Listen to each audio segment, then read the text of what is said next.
So thank you, Dr. Fishman. The editors really appreciate the excellent article that you submitted for our monograph. It was chosen as one of our lead articles.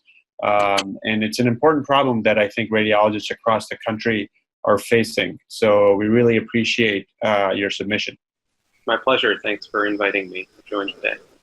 So we did have some questions that we thought our readers would be interested in. And to start off, you know, there have been a lot of papers, knowledge, presentations on this topic. But despite all these publications and awareness, why do you think the incidence of burnout remains so high amongst radiologists? So I think that it's a great question. I think that the first step really is just awareness. And speaking for myself, I think that I wasn't even aware of this topic, even though literature has been written about this for already years, until I started reading that literature. So unless one is reading the literature about this, it's hard to know and hard to put words to what you may be feeling in your own practice. So I think awareness is really number one. And I think while there's some agreement on what burnout means, there's less agreement on how to prevent it or mitigate its effects. And I think that departments and organizations generally, at least within the medical world, are a little bit slow to adopt change. And, at least in comparison to the business world.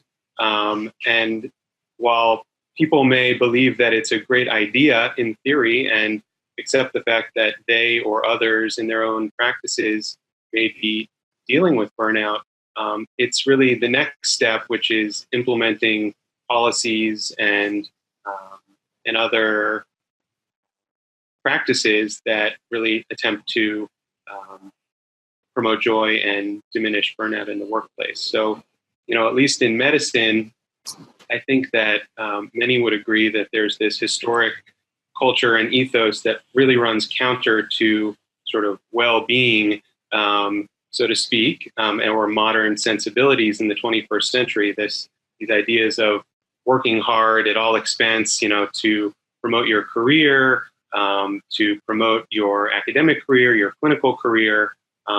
There's been tolerance of unprofessional or disruptive behavior in medicine for a very long time. There's been acceptance of sort of a lack of inclusion and a lack of diversity.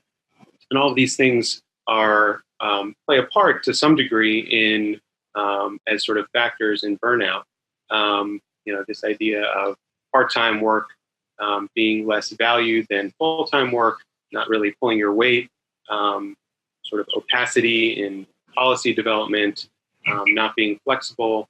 Those are all sort of things that I think about historically when I think about medicine. And hopefully, moving forward, we can try to think about medicine, in total 180 in ways that really create a culture of candor, transparency, diversity, tolerance, positivity, sort of promoting professionalism and sort of a balance of work responsibilities and life outside of work.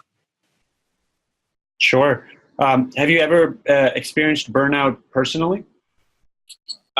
Yeah, so I would be lying if I haven't.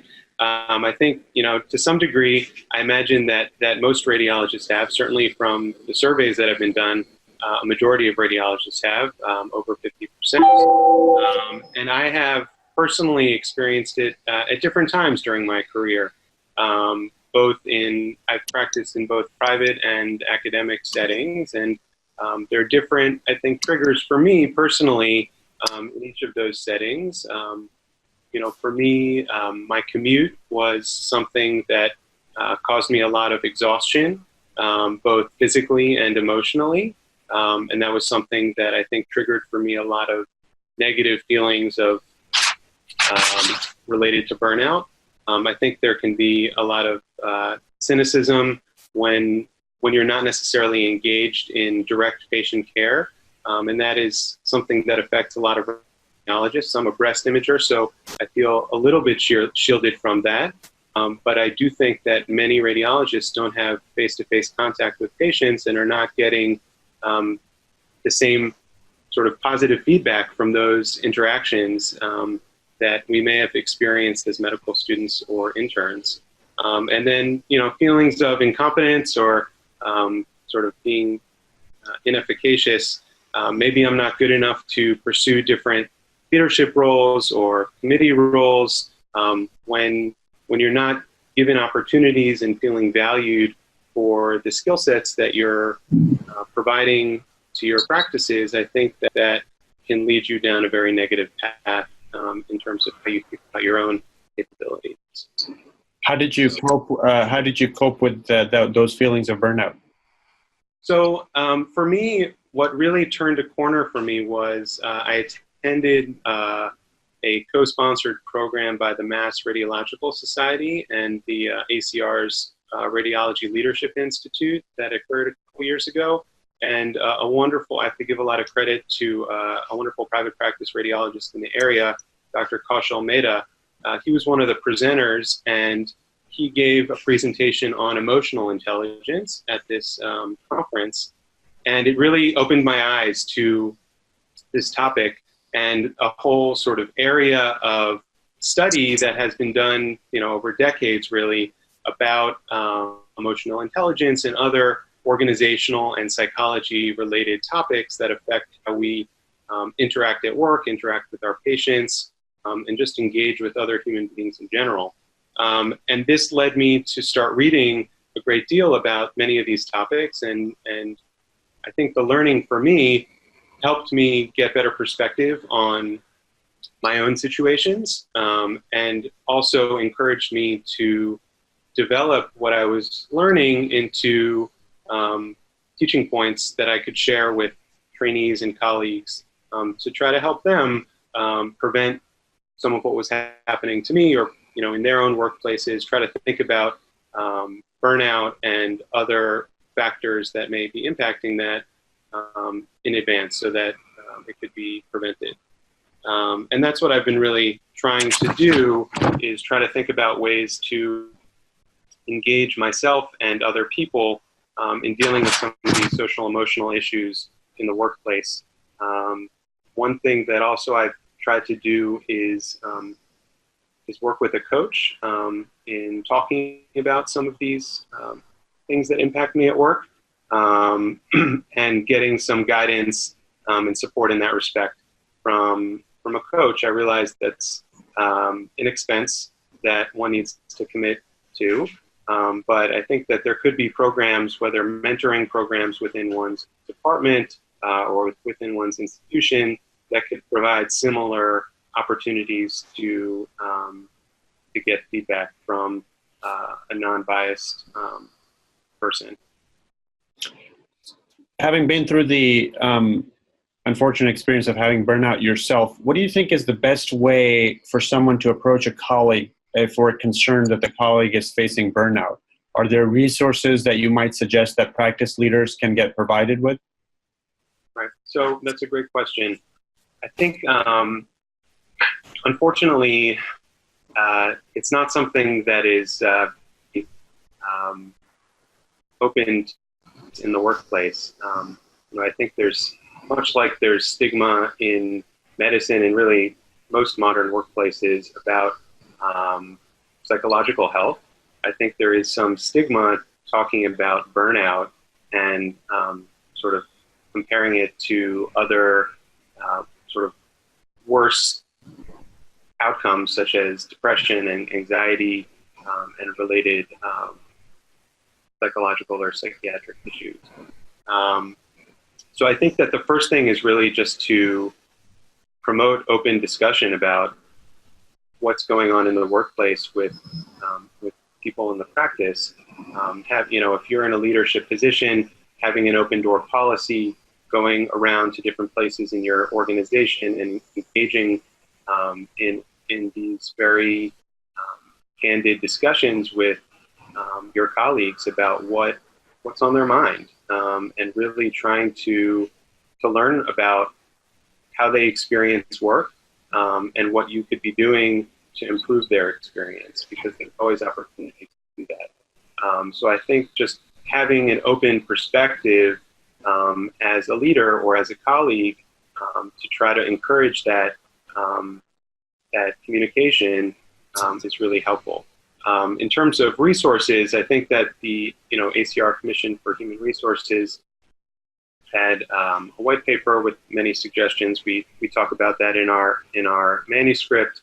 I think the American Medical Association has a whole host of resources on their website related to burnout and wellness, and there are other organizations as well that have that.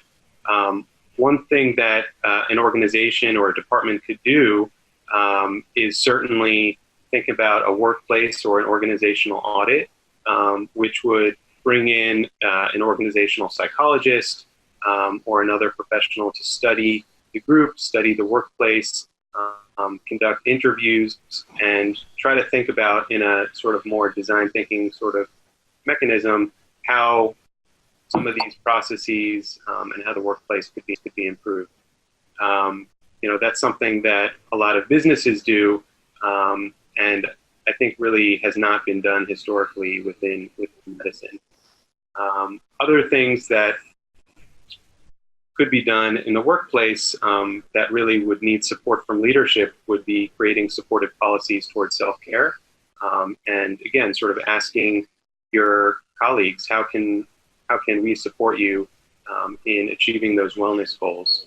Can we create wellness spaces to do yoga during the day, to do meditation? Can we incorporate exercise during the noontime hour to try to encourage people to get out and get their blood flowing and come back with endorphins rushing to get through the afternoon? Can we create flexible work hour policies so that people can consider coming in late in the morning and, feeling good about being able to take their kids to school or vice versa on the way home? Can we encourage people to work from home to make it a little bit more accommodating for persons who may live far from their hospital or outpatient center? Those are excellent suggestions. Are there any steps that you would suggest that radiologists can take immediately to achieve joy at work? Well, they could read our paper. No, I'm just joking. I think that and the monograph. Yeah, exactly, and the whole monograph. We do outline a 7-step program in our article. These are just suggestions, and I think that a lot of this has been talked about in different ways in other papers and other resources. But I think really I think the first is recognizing that this may be affecting you, so sort of this awareness concept, and also thinking about questions to ask yourself. Why am I here? Why am I a radiologist? Why did I choose this as my career? What are my goals? Have those goals changed from the time that I was a resident to the time that I was a fellow, so at the time that I was a junior attending or senior attending? How have different factors at work affected me? So trying to figure out what is specifically impacting you, I think is important to then think creatively about solutions and have targeted solutions to those problems that you may be experiencing. And I think a lot of it is trying to figure out what your goals are. So if your goal is just to read your cases and get home, then you can focus on solutions to do that. If your goals are, trying to be an academic researcher or educator, and you really want to dedicate your attention to those things, then trying to find solutions more focused on that bring you personal satisfaction. So really understanding what your intrinsic motivators are and better match that with the motivators in your environment. Other things that I've found helpful that people can just very easily do is start reading. There's a lot of literature out there about, not just about burnout, but about some of these other social emotional psychology, business topics. You could subscribe to Harvard Business Review, not that I'm recommending that journal in particular, but there are other business journals that have a lot of literature about these topics. You could, work with a coach. You could go talk with your ombudsman at your institution, which will be a non-partial, confidential party about issues you may be having. You could try to organize a peer support group in your own department where people can sort of brainstorm and talk about the issues that they may be having in a non-judgmental way. And again, engaging in self-care, have lunch with a colleague, learn about who they are. I think that's a great way to really create bonds at work that can sustain you in the long term. Excellent. I have to say those are excellent suggestions, and we really appreciate not only the manuscript that you've submitted and that you've written, but also these suggestions and the sharing your personal experience, which must be difficult.